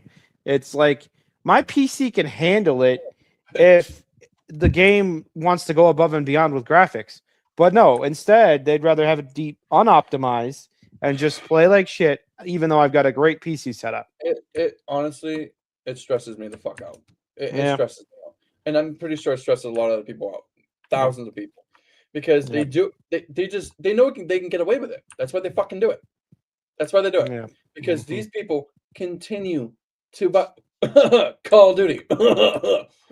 People continue to buy these fucking piss poor games, and the developers know they will, so they'll come out with these unoptimized games or broken ass games because then they're just gonna take your fucking money. They know they can just take your money and fuck off and not do a thing about it. Yep. I think Call of Duty has been bad about that for the last 5 years or so. Call of Duty is a fucking wreck, just a complete shit show. Wreck. Yeah. I have somebody smart here that can answer the question of why the games that you're talking about are not optimized properly. They don't know what the fuck they're doing. Do you understand that? Really? Yeah, they don't. Yeah. Yeah. It's fucking it's too bad, man, because man, if I could I don't know, man. It's I don't see There could why. be a lot of really, really, really high end and games on PC if they just figure out optimization properly. Yeah. If they would just make a point of saying, okay, we know people are going to play this on PC. Could we please make an optimized PC version so that they won't be pissed at us?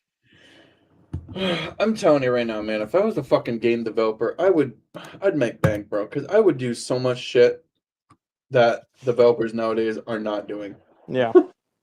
Like it's And there's a lot of developers who don't play video games, and that's the part that bothers me. It's like, why are you in this industry? You just see dollar signs and you don't give a shit about, you know. See, that's the fucked up part too. They let all these dumbasses that don't play fucking video games nowadays become game developers. Yeah. When they should only be allowing And this that and have the, been playing games for years be and the- fucking developers. and the same thing goes for game journalists.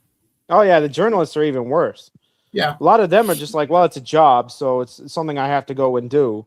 It's like, why would you even get into that type of journalism if you don't have a passion for games? And it's not just a passion for yourself, which is what a lot of them it is. And also, therefore, I can throw mainstream journalism, like for the regular news, out. Yeah, they got the same problem.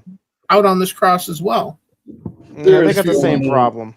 Gamers out here today that could make a better game than most developers today. Oh yeah, no, the gamers have always had the insight, and that's what made the older games better. The guys developing the games were the gamers back then.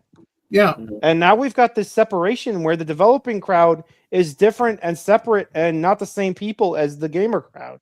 And they don't like talking to each other much. And every time they do talk to each other, the developer crowd doesn't want to hear what the gamers have to say. Yeah. Some cases they like with Veilguard, they literally push out actual gamers in favor of activists. And then they wonder why their game is a pile of dog shit. Yeah. And nobody likes it. Well, what could it be? You didn't ask gamers what they wanted. You didn't even give a fuck. You just made what you wanted and then threw it at them and said, here, have this, you fucking lousy person. We don't like you, but take our fucking money. Let's take your fucking money. Yeah. In fact, not only that, we fucking hate you, like when it came to the Concord development team. The Concord development team was like, not only are we not gamers and we don't know what you want, but we fucking hate you too. But take our game, but buy our game. No, tell me that we don't know what the fuck we're doing. And their game was one of the worst gaming development disasters in gaming history. Gotta love it, huh? Gotta fucking love it. It's such a fucking disaster. Those copies of that game were being given away, and people still didn't fucking want them. Which is why it's usually tough to put together anything talking about upcoming games that are interesting, because they're largely probably half of the games that I had on the list here today. Probably half of them, if not more, are probably going to ultimately make me feel like in the yeah. I'm not gonna lie, I'm beyond that point. I'm fucking past that. I'm on the point of ripping my fucking hair out of my head. Yeah, no, I have no faith in any given developer these days. I have no loyalties whatsoever because they destroyed loyalty. And then probably half of those games in that category of the facepalm are probably going to be somewhere between Brother, What's that? What's that, brother? Only one good thing that has happened this year What? is my Seattle Seahawks beating the shit out of the fucking New England Patriots. Well, it's not my concern. we appreciated it. I enjoyed it. I absolutely 100% loved it. Yeah. Well, all I can say about the Patriots is They don't know what the fuck they're doing. Do you understand that? Agree with that. We're saying 100%. Yeah. Yeah. But you know, the thing is, like, there is no AAA game studio that I still have any faith in at all. Not one. And 20 years ago, that wasn't true. 20 years ago, I had some faith in major studios. I have no faith in any of them anymore at all. Not one. No. I don't trust them at all. I don't know a single studio right now that I could trust, actually, either. Yeah. Yeah, like some people would point to Rockstar, and I'm like, nope, I don't trust them either. the only matchup, as far as I'm concerned, that I believe that would have had Desert Nord and I having any interest would have been the Texans versus the Bears in the Super Bowl. Oh yeah, well, you know, yeah, of course. Yeah, because I wanted the Texans to win, but they didn't. Yeah, because as we all know, Nord's a Texans fan, and I call myself a Bears fan these days. So therefore, that on paper alone would have had both Nord and I like. Do not come. I'm gonna come. Yeah. I'm a Seattle fan, man. I've been a Seattle Seahawks I fan know. since I was a little kid. So Yep, it's been 24 years of somewhat miserable not succeeding. Yeah. And I really hope that they can get it together this coming year, because that defense, man, they had a shot. They really damn well The did. defense was no problem. The fucking quarterback is what blew the game. Yeah, CJ. Poor defense. CJ ruined it. I'm willing to bet that if the Bears had the chance to play for the NFC Championship against the Seahawks, there's a 50-50 shot that it could have gone the other way for the Bears. I'm sorry, but I don't. The Bears just never went that I think the Bears would have I have really to disagree with struggled that. with the Seahawks defense, because the Seahawks defense was no joke. I would But- have to disagree with that. yeah. Dude. The Bears wouldn't have a fucking chance, man. I think the only team that actually would have had a chance against Seattle in the Super Bowl this year would have probably been either the Rams or the Broncos. I'm sorry. Yeah, if the Broncos had Bo, then they would have had a shot for sure.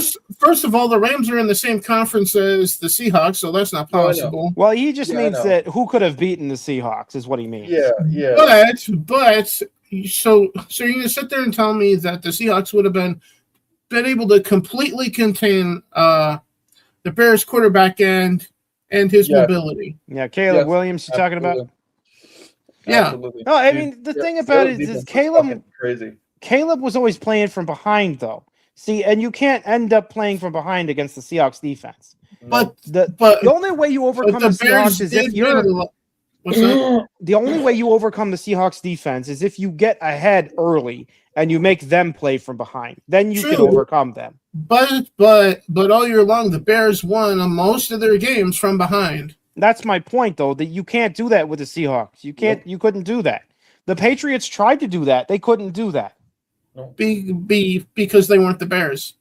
Well, no, they're not the Bears, but the Bears offense was the shining spot in the whole team.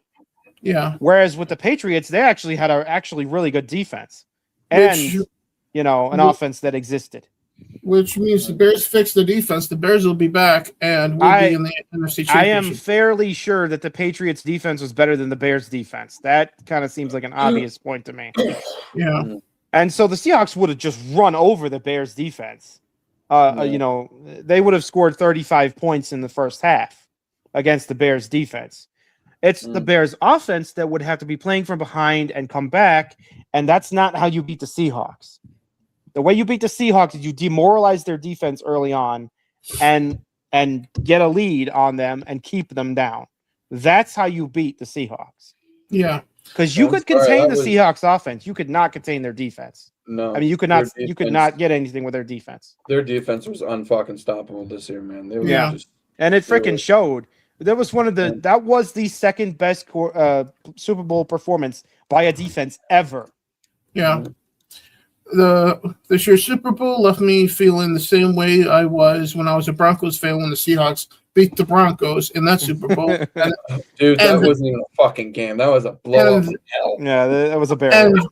And that can be both that game against the Broncos and this one for the Patriots with the Seahawks winning can easily be summed up with this clip. Let's see what this sign says. Valentine Emerald Ranch is further this way, I guess.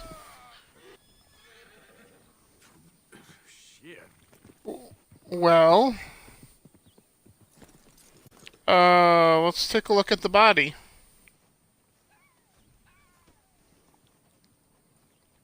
Well, he's dead. Yeah, the Patriots were the dead guy. Yeah. Seahawks were the horse there. Yeah. Which they got kicked the shit out of and they were dead from the get-go. Which, funny enough, in that clip, years ago, the Seahawks were the horse and the Broncos were the guy. Oh, yeah. No, that was an even worse example because the Broncos were fucking up from the word go in that game. And the Seahawks just took off. I mean, you don't win 43-8 for nothing. Like that was one of the most amazing. And the Patriots started the Super Bowl like they forgot that they were playing football. Yeah, I mean, if you love punts, it was fantastic. they thought they were still practicing. Yeah, it was like the whole game. This was punt practice for the punter. This was like, okay, we're gonna make sure the punter gets 10 punts. Okay. Yeah.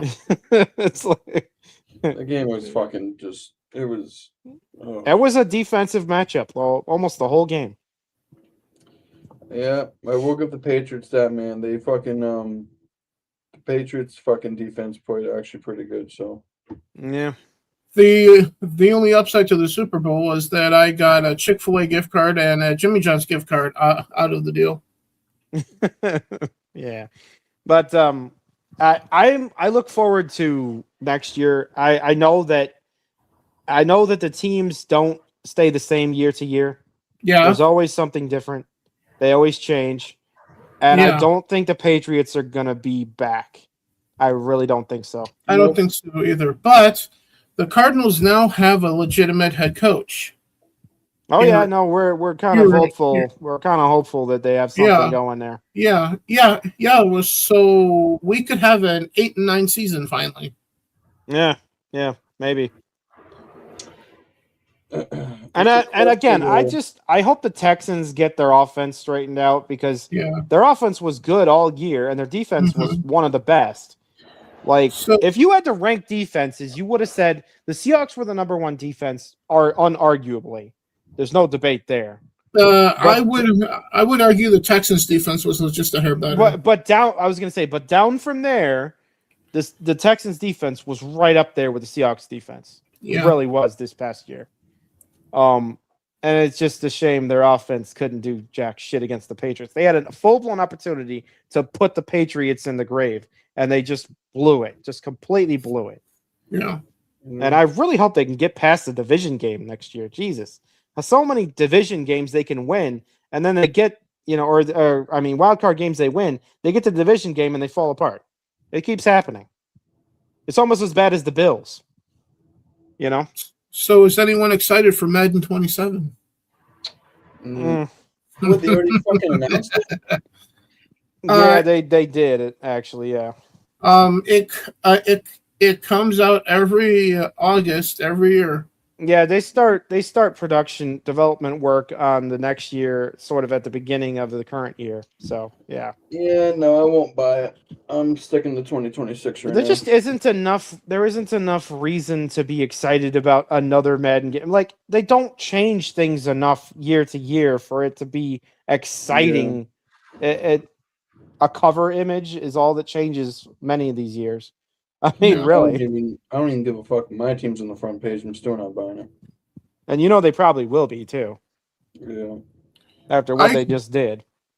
I can already tell that a trailer comes out for the next Madden every year, and then there's Desert Nord in the comments section. Okay, kid. Give it to me.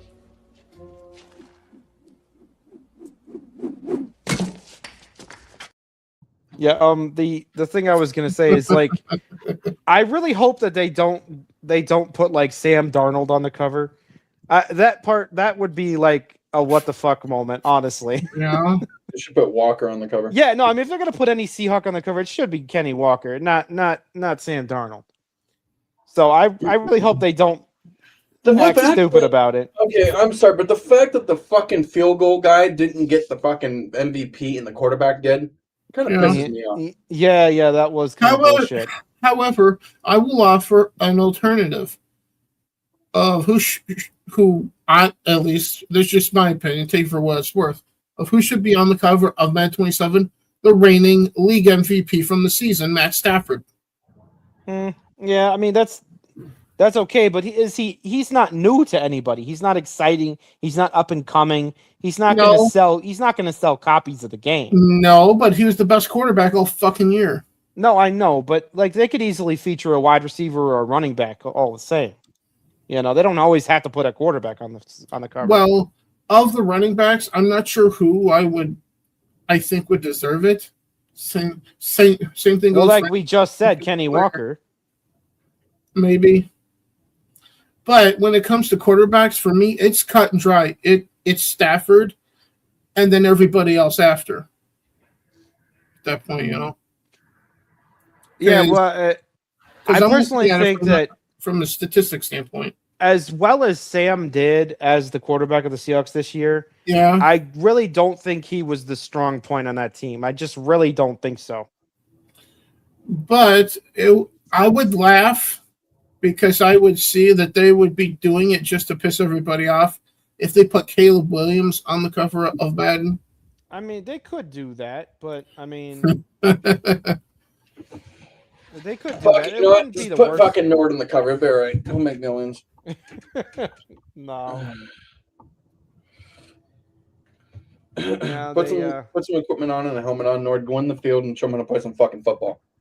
Well, he could borrow my Cardinals helmet. Shit. And we're not too far from State Farm Stadium. Yeah, there's a lot of players they could put on the cover. I just really hope that they don't put Sam because he's so. I mean, he is actually right now overrated. He really is. Yeah. All I know is the thought in my head makes me laugh of right now in the world, the fans of these teams are crying, as are probably the players on those teams, the Jets, the Vikings, and the Panthers, and the 49ers. Because Sam Darnold was on the roster for all of those teams previously. I don't know. I think the only teams I've seen crying mostly right now is the fucking 49ers and the Pats fans. Yeah.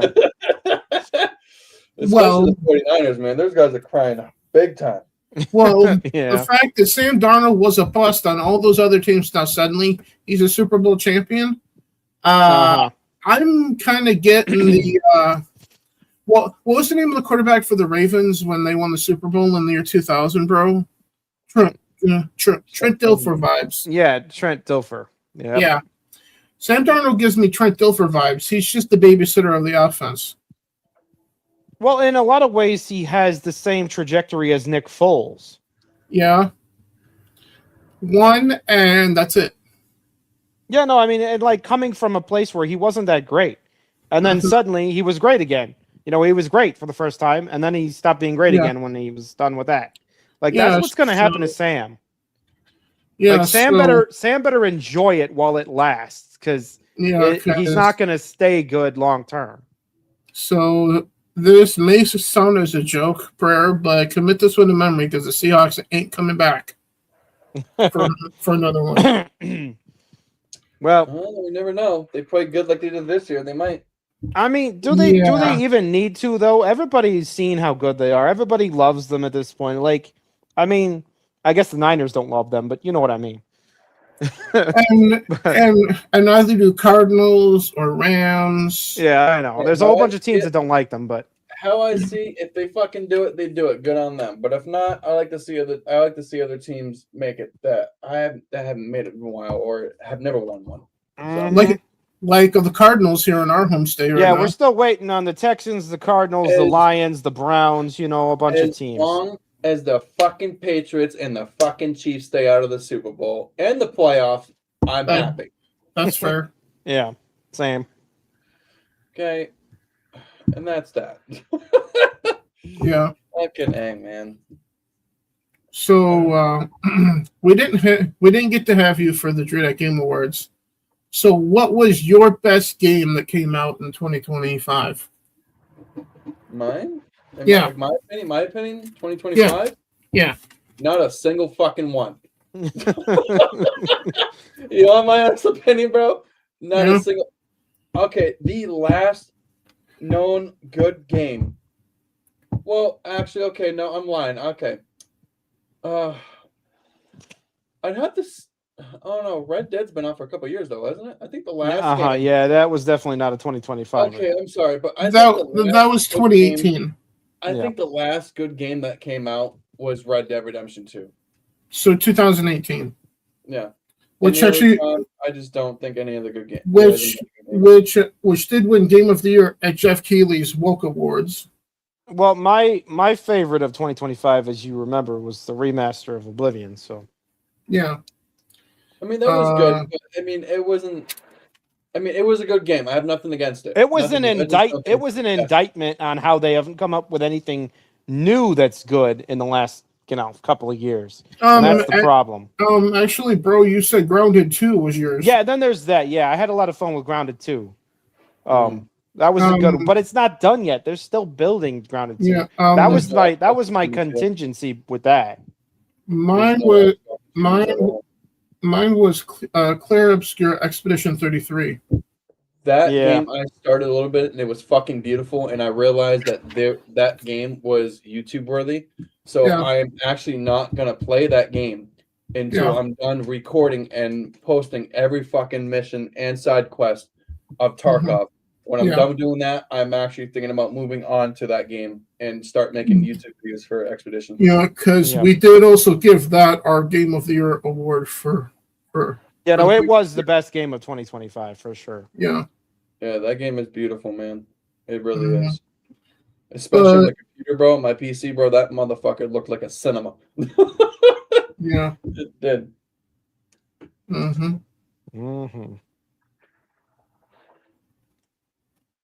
Otherwise, the game with the best story, as I look at the notes here, that we gave that to Kingdom Come Deliverance 2 from last year.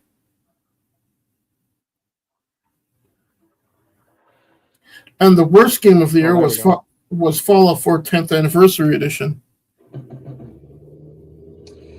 Still to this day, the worst game for me that ever came out would have to be between Fortnite and fucking...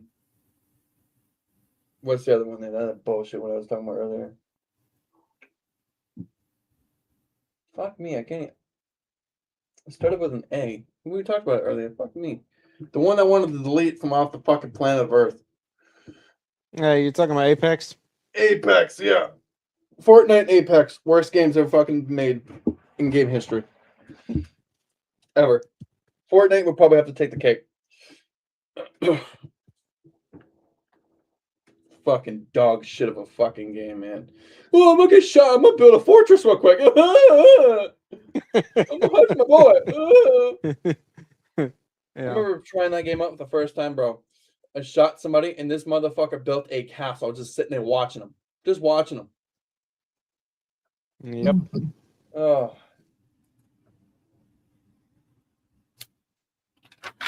Fucking game is... Oh, God. So here's a stupid question, but I'm asking anyway.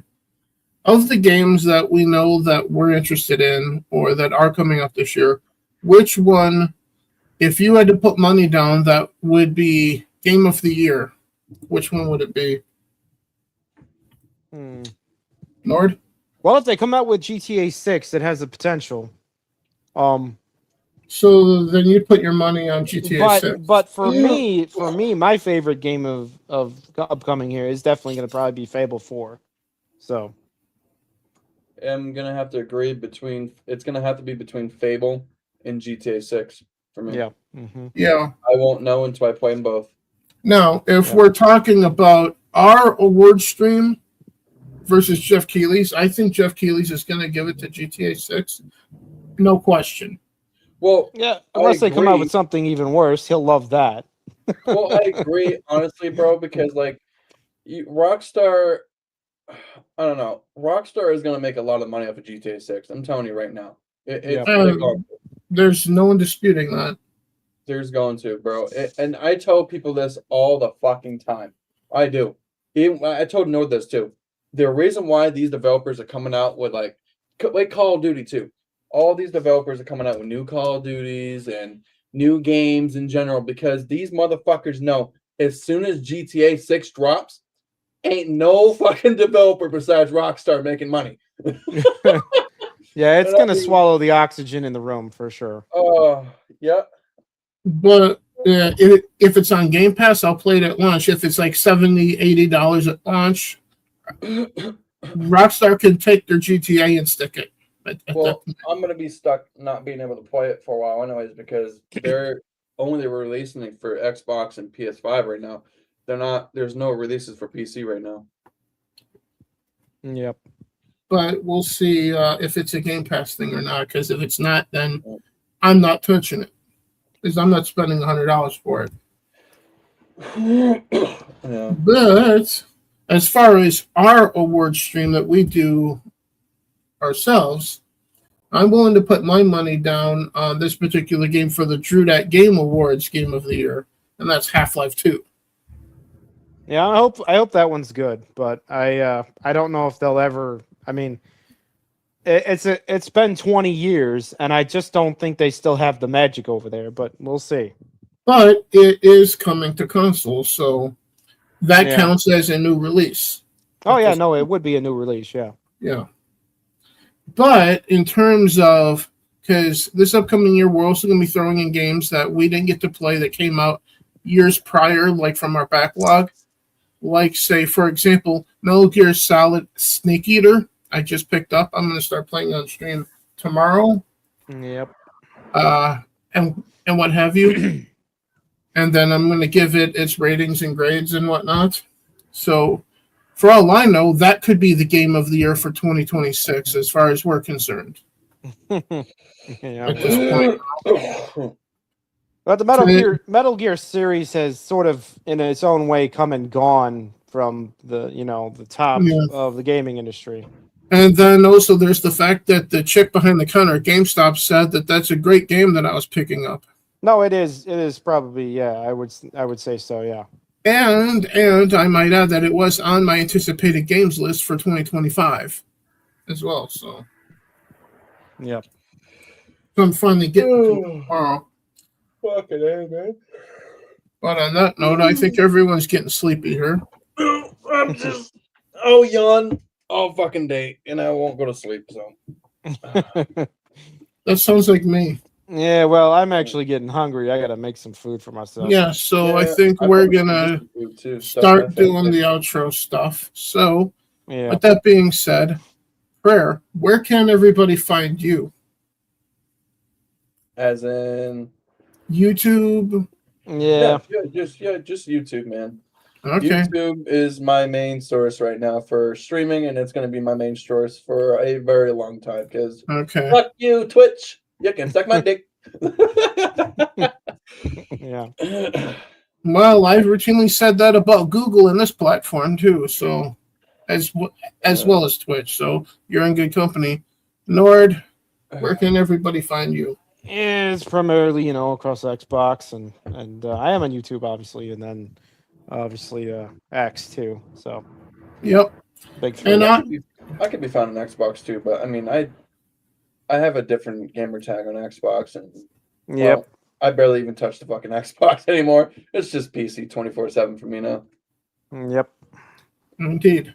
And as you guys know, you can find me on Instagram Xbox Live, PlayStation Network, Nintendo Switch 1 online, because fuck the Switch 2. For obvious reasons that I've already said on this channel before. Right here on this channel, the one you're watching right now, Drew Dat Games, the gaming channel. And in spite of how I feel about them, and I agree with Prayer, fuck Twitch, but you can find me there too when I'm streaming the Xbox games to re-upload them to YouTube, because Microsoft and Google apparently hate each other. So that's why I can't stream my Xbox games on YouTube directly, which is probably for the best, given certain ones, because I don't like to censor the nudity in games, because Google and Twitch can go fuck themselves. As far as I'm concerned. Like I said off screen, Prayer, this is the underground. This is a free speech zone. Yeah. And I'm a constitutional free speech absolutist. But with that being said, thank you guys for watching. Thank you, Desert Nord. Thank you, Prayer. Hopefully we can have you back on again. Yeah. If I can wake up again. Well, I might have to send one of my friends over there with a bucket of water to throw it on you then. Good luck. I'll still sleep through that shit. Well, what if it's a bucket of hot coffee? I'll have to kill him. And then I'll go back to sleep. and there's your GTA hot coffee mod joke for the day. Uh-huh. Thank you, everyone. We will see you next time. Hopefully. Bye, everybody. Yep. See you guys. I will never say I'm sorry. I ain't taking nothing back. I don't care if I offend you.